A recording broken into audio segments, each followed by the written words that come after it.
네, 12월 3일 계엄 사태로 인한 경제 변동이라는 주제로 경제학개론 23조 발표 시작하도록 하겠습니다. 2024년 12월 3일 밤 10시 23분경 대한민국의 제20대 대통령인 윤석열 당시 대통령은 긴급 브리핑을 통해 전국 단위의 비상계엄을 선포하였습니다.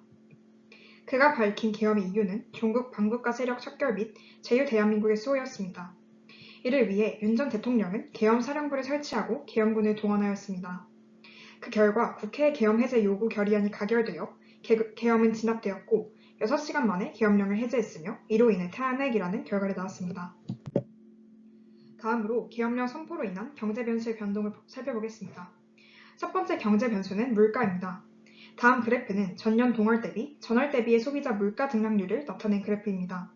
한국의 소비자 물가 상승률은 2024년 11월까지는 물가 오름세가 완화되는 기조였으나 계엄령이 발생한 12월에는 소비자 물가가 전월 대비 0.4% 상승하면서 안정 기조에서 이탈하는 현상을 보였습니다. 이어 2025년 1월에도 물가가 전월 대비 0.7% 상승하여 계엄령 이전에 비해 물가 상승 압력이 뚜렷해지는 모습이 관찰되었습니다. 2025년 3월, 4월 역시 소비자 물가 상승률이 2.1%로 전년 대비 2% 안팎의 완만한 상승률을 이어가고 있습니다. 결과적으로 계엄령 전후의 불안정 속에서 환율 급등으로 수입 물가가 뛰고 경제 주체들의 인플레이션 기대가 높아지면서 한때 3% 초중반대까지 낮아졌던 소비자 물가 상승률이 다시 높아지는 양상으로 전환되었습니다. 두 번째 경제 변수는 실업률입니다. 다음 그래프는 2024년 7월부터 2025년 4월까지의 대한민국의 실업률을 나타낸 그래프입니다. 2024년 11월까지는 실업률이 2%대를 유지하며 비교적 안정적이었습니다. 그러나 계엄 사태 이후 악화된 경기 심리로 인하여 실업률의 급등이 발생했습니다. 실제로 2024년 12월 실업률은 3.8%로 급증하며 2022년 이후 최고 수준을 기록했습니다. 이는 평상시 추세에 비하면 매우 이례적으로 빠른 실업률 상승으로 불과 한 달 사이에 노동 수요가 크게 위축되었음을 시사합니다. 또한 기업들이 계엄 직후 투자나 생산 계획을 재검토하면서 신규 채용을 축소하거나 일부 인력 조정을 실시한 결과로도 풀이됩니다.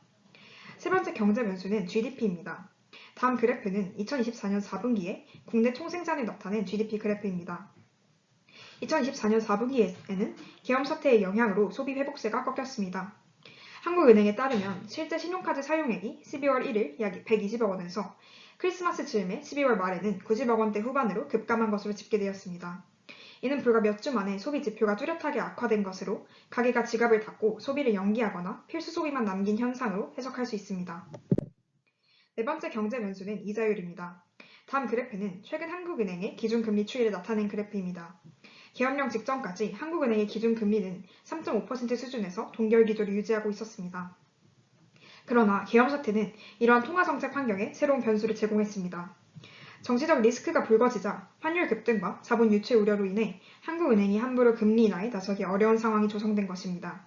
또한 시장금리 측면에서는 계엄 이후 국고채 금리 등의 금리 지표가 일시적으로 상승하면서 변동성이 확대되었습니다. 예컨대 12월 4일 오전에는 3년 만기 국채 금리가 전일 대비 5베이시스 포인트 이상 뛰는 등 채권 시장에도 긴장감이 감돌았으나 계엄 해제 소식과 당국의 개입으로 곧 안정을 되찾았습니다. 이는 투자자들의 유동성 선호 증가로 단기 자금 시장에서 금리가 뛰는 현상을 한국은행의 유동성 공급이 진정시킨 결과라고 볼 수 있습니다. 다섯 번째 경제 변수는 환율입니다. 다음 그래프는 근 3년 동안의 원달러 환율을 나타낸 것입니다. 원달러 환율은 계엄 사태 전후로 크게 출렁이며 한국 경제의 대외의 불안정성을 직설적으로 보여주고 있습니다. 2024년 12월 3일 밤에 비상계엄령 선포 이후 야간 해외시장 거래에서 원달러 환율이 급격하게 치솟았고 순식간에 1,442원까지 급등한 것입니다. 이는 이전까지의 연고점이었던 2022년 10월 수준을 넘어선 것으로 정치적 리스크가 가미됨에 따라 원화 자산에 대한 투자자들의 신뢰가 흔들렸음을 보여줍니다. 다행히 계엄령 해제 이후 조금씩 안정되었고 금융당국 역시 금융 외환시장의 불안에 대비해 즉각적인 시장 안정 조치를 준비하고 있다라고 밝히며 실제로 한국은행과 금융위원회는 합동으로 시장 모니터링을 강화하고 필요시 환율 방어에 나설 것임을 발표했습니다. 여섯 번째 경제 변수는 투자입니다.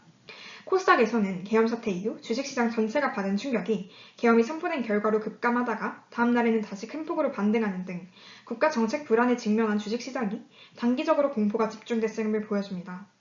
단기적인 급격한 조정은 민감도가 높은 투자자들이 정치적 위험에 대해 무관용 원칙을 반영하고 있으며 이후의 반등은 일부 신뢰가 안정되었음을 나타내지만 전체적인 변동성이 뚜렷하게 상승하여 실물 경제 회복에 추가적인 불확실성 요소를 더하고 있음을 나타냅니다. 다음으로 계엄으로 인한 불확실성 확대와 그로 인한 파급 효과에 대해 살펴보겠습니다. 불확실성은 크게 정책 불확실성, 경기 변동 불확실성, 지정학적 불확실성 등으로 구분할 수 있습니다. 계엄령은 정치적 안정성을 저해하며 이 모든 불확실성을 동시에 증가시킵니다. 경제적 불확실성은 주식시장 변동성, 경제정책 불확실성 지수, 소비자 심리지수 등을 통해 측정될 수 있으며 이러한 지표들은 불확실성 증가 시 뚜렷한 변화를 보입니다. 우선 소비자 행동 이론과 예비적 저축부터 살펴보겠습니다. 이 안에서도 불확실성 증가에 따른 소비자들의 행동 변화, 예비적 저축이 거시경제에 미치는 단기적 영향, 예비적 저축이 거시경제에 미치는 장기적 영향으로 나눌 수 있는데요. 불확실성이 증가하면 소비자들은 미래의 소득과 경제 전반에 대한 불안감으로 인해 현재 소비를 줄이는 대신 예비적 저축을 늘리는 경향을 보입니다. 이는 단순한 감정적인 반응이 아닌 경제 이론으로 설명 가능한 소비 형태입니다. 특히 프리드먼이 제시한 항상소득 가설에 따르면 소비자들은 일시적인 소득 변동보다는 자신이 장기적으로 안정적이게 벌어들일 수 있다고 기대하는 항상소득을 기준으로 소비를 결정한다는 것입니다. 이런 관점에서 본다면 계엄령과 같은 극단적인 정치적, 사회적 상황은 소비자의 항상소득 기대치에 직접적인 영향을 미칩니다. 계엄 사태는 단순한 정치적 사건을 넘어서 사회 전반의 불안정성과 경제 시스템에 대한 신뢰 저하를 초래합니다. 이는 노동 및 금융시장에 부정적 영향을 끼쳐서 실적 위험 증가, 임금 하락 가능성, 투자 환경 악화 등으로 이어지며 소비자로 하여금 소비를 줄이는 동시에 지출을 유보하거나 저축을 늘리는 예비적 저축의 방식을 사용하도록 합니다.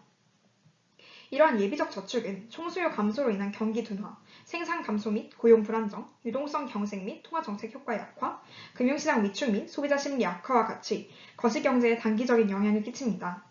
또한 장기적으로는 내수기반의 구조적 약화, 잠재 성장률 하락, 자산시장 위축 및 자금 흐름 왜곡, 불균형 심화 및 경제 양극화와 같은 영향을 거시경제에 끼칩니다.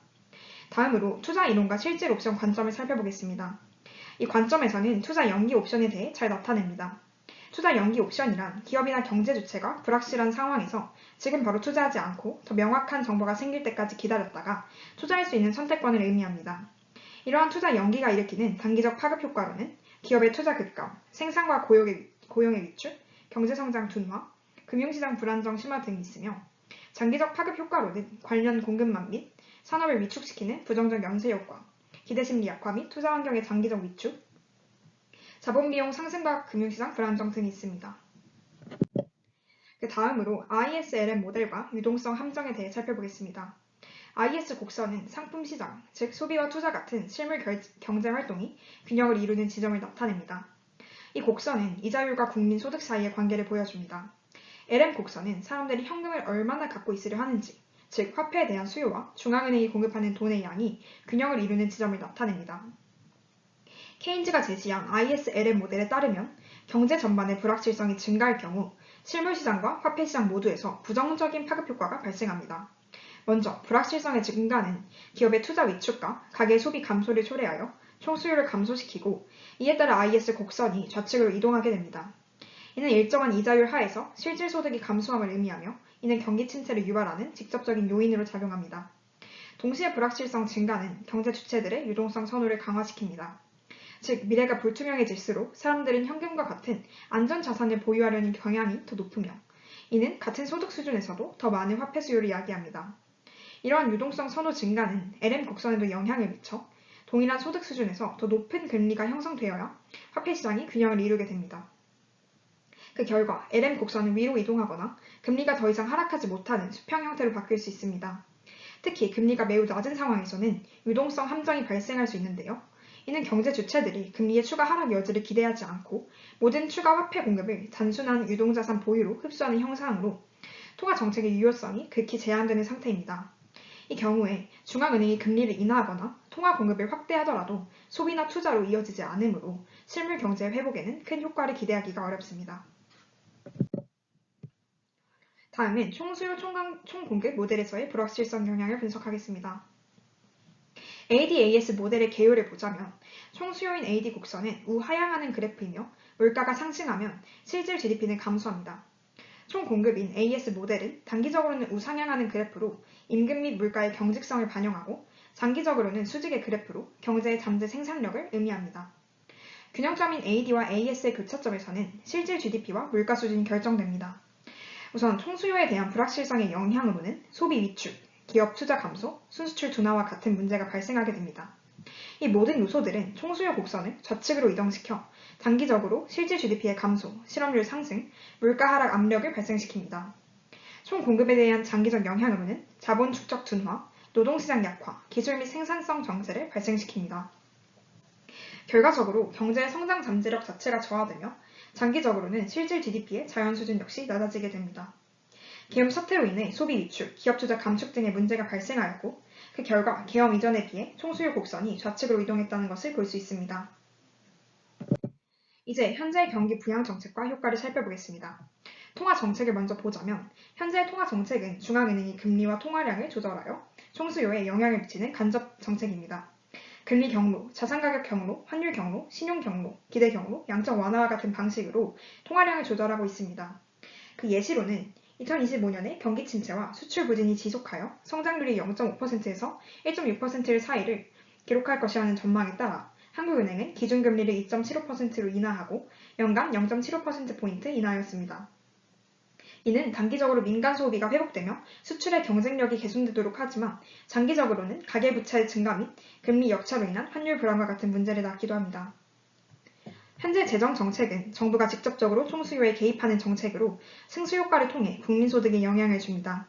정부 지출 확대, 세금 감면의 방식을 채택하고 있으며 승수효과의 영향 요인에 대해 덧붙이자면 한계 소비 성향이 높을수록 효과가 증대되고 경기 침체 시에는 유휴 생산력을 활용하여 승수효과가 극대화될 수 있습니다. 그 예시로는 경제 위축과 미국의 보호무역 대응 필요성이 증대됨에 따라 12조 원 1차 추경과 30조 원 추가 추경을 검토하여 단기적으로는 2분기 성장률의 0.3%포인트 증가, 반도체 생산량 4.2%의 증가를 도모하지만 장기적으로는 국가 부채가 48.1%에서 51%로 증가하며 산업 편중으로 내수 회복이 지연될 수 있습니다. 현재 구조개혁 정책은 재정 및 통화 정책의 단기 효과 한계를 보완하고 장기 성장 잠재력을 높이기 위한 정책입니다. 노동시장 개혁, 시장경쟁 촉진, 무역 자유화 등이 이에 해당합니다. 또한 추가적인 국내 정책 사례로는 고용노동부의 청년고용지원 정책, 환경부와 산업부의 녹색산업금융지원 정책, 과학기술정보통신부의 디지털전환 R&D 지원 정책 등이 있습니다. 마지막으로 계엄으로 인한 불확실성 완화를 위한 경제정책 도구에 대해 살펴보겠습니다. 통화정책에 있어서는 금리 인하 정책, 지급준비율 조정을, 재정정책에 있어서는 정부 지출 증가 및 세금 인하, 보조금 지급을, 구조개혁 정책에 있어서는 노동시장 개혁 및 연금제도 개혁을 사용하여 계엄으로 인한 불확실성을 완화시킬 수 있습니다. 이러한 정책을 실시함에 따라 통화정책에서는 금융시장의 안정 및 심리 진정, 물가 상승 압력 시장 유동성 증가를 도모하고 재정정책에서는 경제심리 회복 및 신뢰 재건, 사회 통합 및 불안 완화, 재정 건전성 약화를 도모하고 구조개혁 정책에서는 경제심리 안정화 효과와 유동성 공급 및 금융시장의 안정을 도모하고자 합니다. 저희 조언의 역할에 대해서 명시하도록 하겠습니다. 자료 조사를 변수 분석과 정체 분석 두 팀으로 나눠서 진행했으며 변수 분석에는 동은석, 김강민 학생이, 정책 분석에는 김유리, 오진혁 학생이 참여하였고 그래프 도표, PPT 제작에는 김도연, 장재희, 이재수 학생이 참여하였습니다. 발표에는 최민 학생이 참여하였습니다. 저희 23조는 위와 같이 12월 3일의 내란 사태가 대한민국 경제에 미친 영향과 대처 방안에 대해 분석해 보았습니다. 이상 발표 마치도록 하겠습니다. 감사합니다.